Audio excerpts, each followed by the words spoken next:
Bonjour tout le monde. Voilà, en fait, si nous avons un deuxième problème ici. Donc là, c'est un problème d'un jeu de cartes, de 36 cartes. On a ici 4 familles, trèfle, carreau, etc. Puis les deux autres. Puis on a ici 9 différentes valeurs. C'est-à-dire ici de 1 jusqu'à 9, etc. Et donc là, la première question, on tire simultanément, en fait, ici 5 cartes. Combien de mains possibles on a?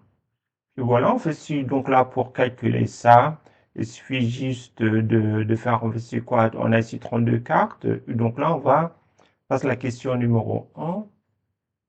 La première, ça c'est 1A. La question 1, on fait ici, donc là, nombre de mains.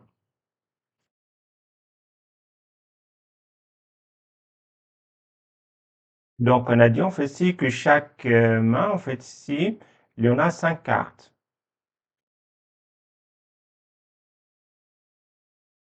Là, 5 cartes. Donc là, on fait ici, le nombre est égal à combien alors?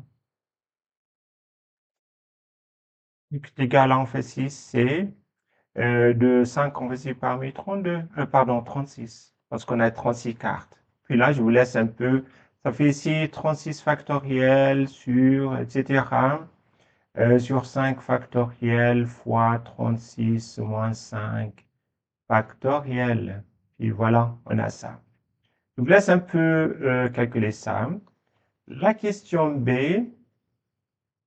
euh, la question B, on fait ici, combien on fait ici de mains ayant 3 piques? Donc, nombre de mains, on fait ici ayant 3 piques. J'ai ici 3 piques. Donc, on sait bien, on fait ici, on a en tout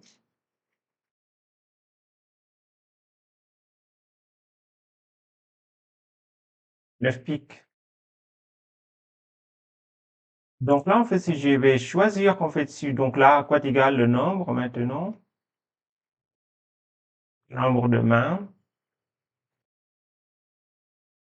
égal à combien? Et je dois tirer 3 parmi les 9 piques. Puis je multiplie ça par combien le reste? Il me reste 2. Mais 2 parmi combien, en fait, ici? Parmi 36 moins 9. Et là, ça fait ici 27. Et c'est ça le nombre. Maintenant, la question c'est, combien de mains ayant en fait ici 2 As et 2 rois?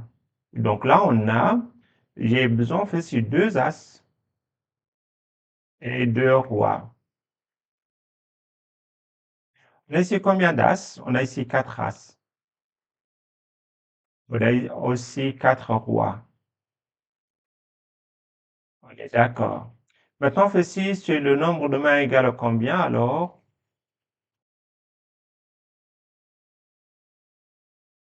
Donc là, le nombre de mains égal à combien?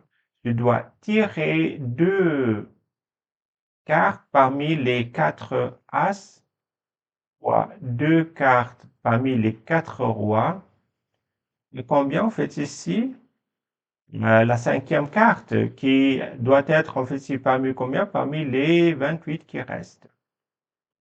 Donc là, on fait ici, c'est ça. Il faut juste faire les calculs. Maintenant, on fait ici, donc là, c'est ce qu'il faut calculer, etc. Deuxième, on tire successivement, on fait ici, 5 cartes avec remise. Quelle est la probabilité d'avoir 5 trèfles? Donc là, on va tirer, on fait ici 5 cartes, on fait ici, donc là, nous voulons 5 trèfles. Alors, la question numéro 2. Là, on fait ici, j'ai ici tirage avec remise. Donc là, on fait ici, je vais tirer, on fait ici la première carte, je vais mettre les paniers, etc. J'ai ici 5 paniers. Les premiers, on fait ici trèfle 1, T1, T2, T3, T4 et T5. Puisque ici, donc là, en fait, j'ai ici, en fait, sur le premier trèfle, il doit être, en fait, sur combien de probabilités? J'ai ici, quelle est la probabilité, en fait, ici, de tirer un trèfle? Et donc là, c'est égal à 9 sur 36, non? donc est égal à 1 quart. Maintenant, tirer 5 trèfles, c'est-à-dire j'ai ici 1 quart, on est d'accord là. Donc 1 quart fois 1 quart fois 1 quart aussi, 1 quart, 1 quart.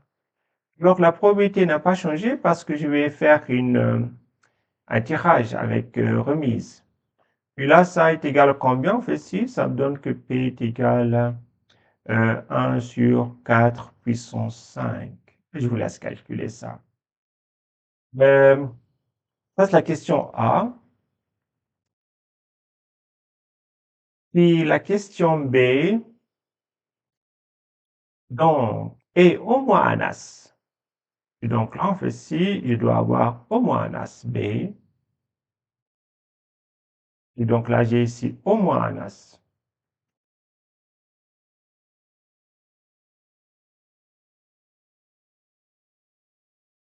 Alors ici, si je fais quelque chose comme ça, vous savez en fait si, qu'est-ce que ça veut dire? En fait, si au moins un as, c'est-à-dire, je vais tirer là, c'est-à-dire, j'ai un as, ou deux as, ou trois as, ou quatre, ou cinq as.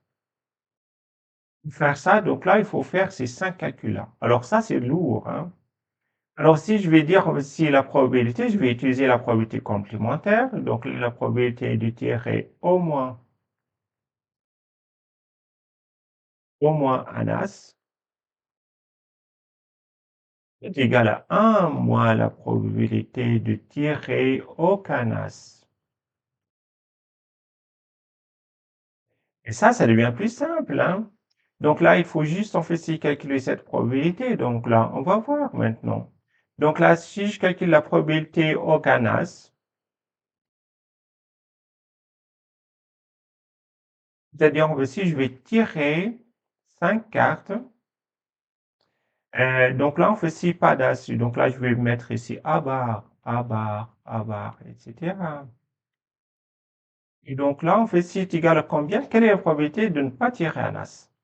C'est-à-dire, j'ai ici 32 sur combien on fait 6? P de A bar est égal à 32 sur 36.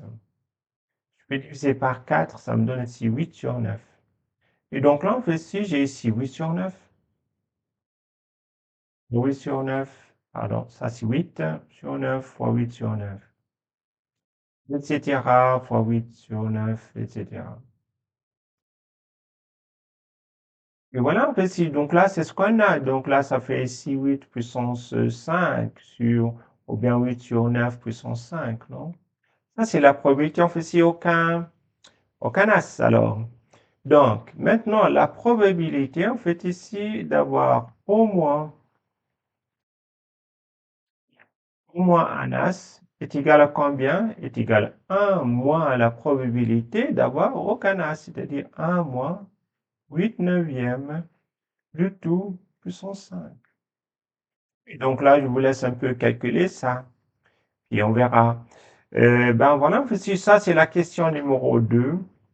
Maintenant, en fait, si nous voulons, en fait, si savoir au moins un roi, ou bien au moins un as, c'est la probabilité, c'est la même chose. Je vais attaquer, en fait, c'est l'exercice. Et donc là, la question, donc là, le dit, en fait, c'est combien de fois faut-il faire de tirage pour avoir au moins un roi? Ben voilà, en fait, si donc là, au moins un roi, on sait bien en fait si c'est presque la même chose que ça. Et donc là, ça est égal à la probabilité au moins un roi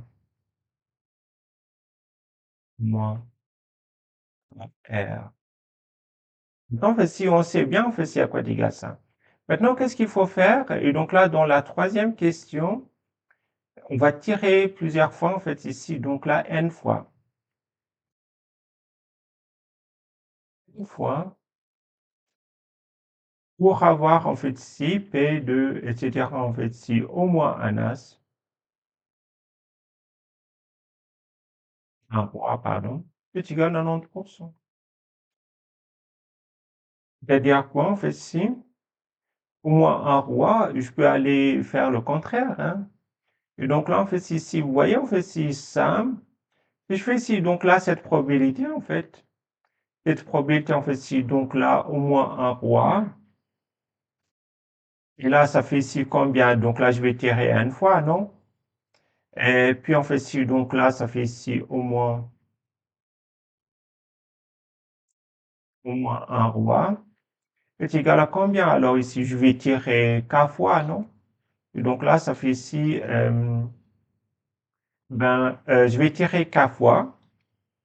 Et donc là, ça fait ici combien? En fait, si je peux tirer, en fait, donc là, ça fait ici k fois, et k fois, k succès, etc. parmi les n. Ça, c'est une loi binomiale. Et donc, j'ai ici le ckn, d'accord?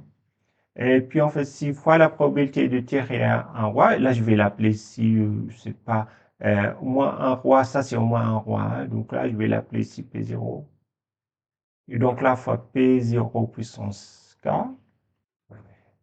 fois, en fait, ici, 1 moins P0 puissance N moins K.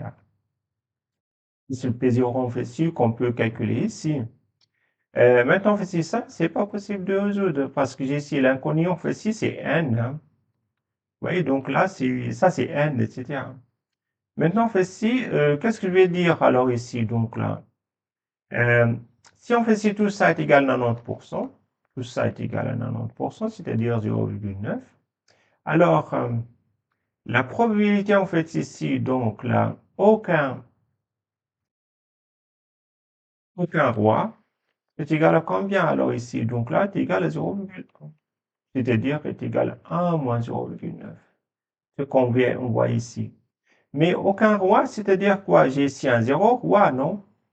Et donc là, pour avoir un 0 roi, qu'est-ce que je vais faire? Je vais faire qu'on fait ci. Donc là, quelle est la probabilité d'avoir un roi? C'est, ben voilà, on fait ci. Donc cette probabilité est égale à combien?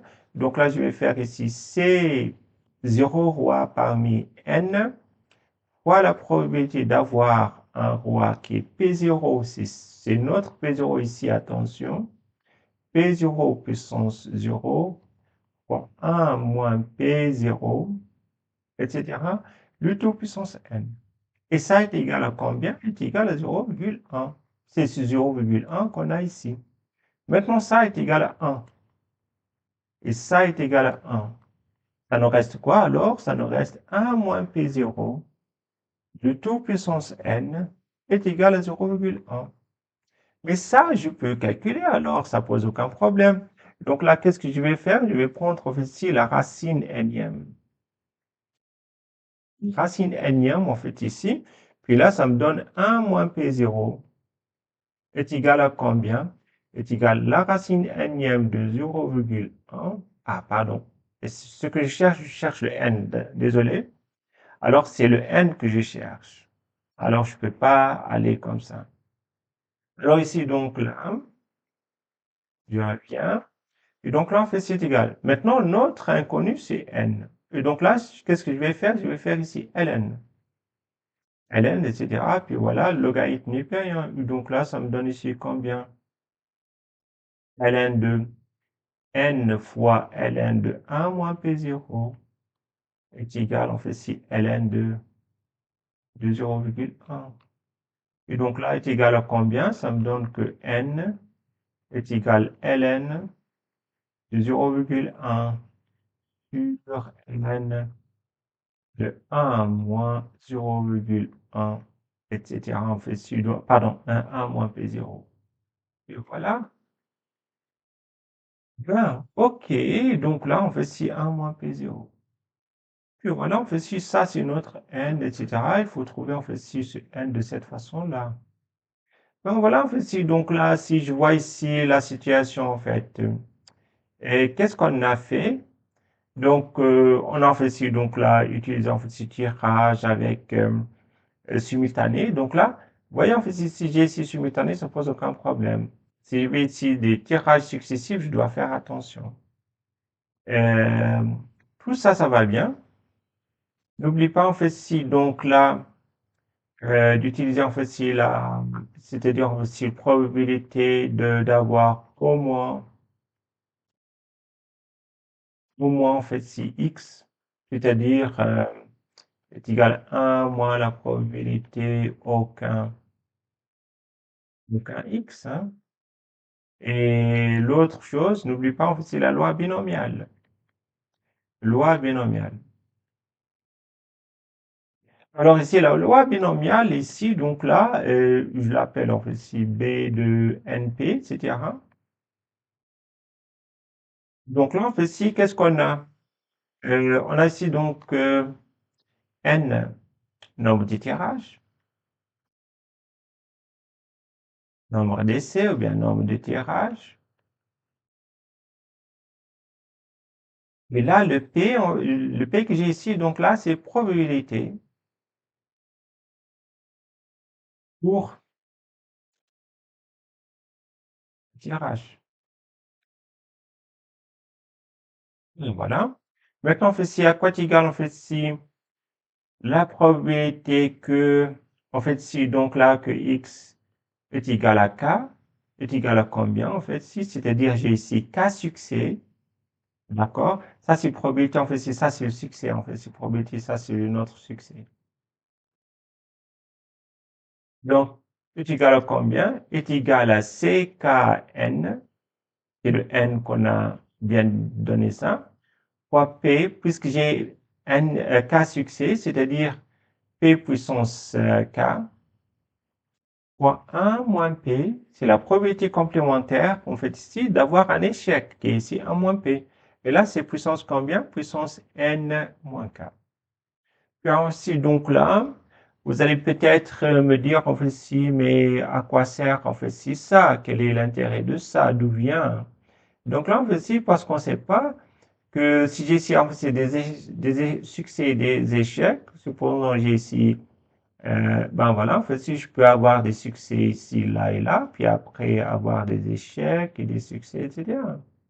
Et en fait, si donc là, pour résoudre ça, on peut avoir aussi cette configuration, hein. Donc là, ça c'est n fois, hein. Donc, on peut avoir aussi comme c'est par des échecs, puis après des succès, etc.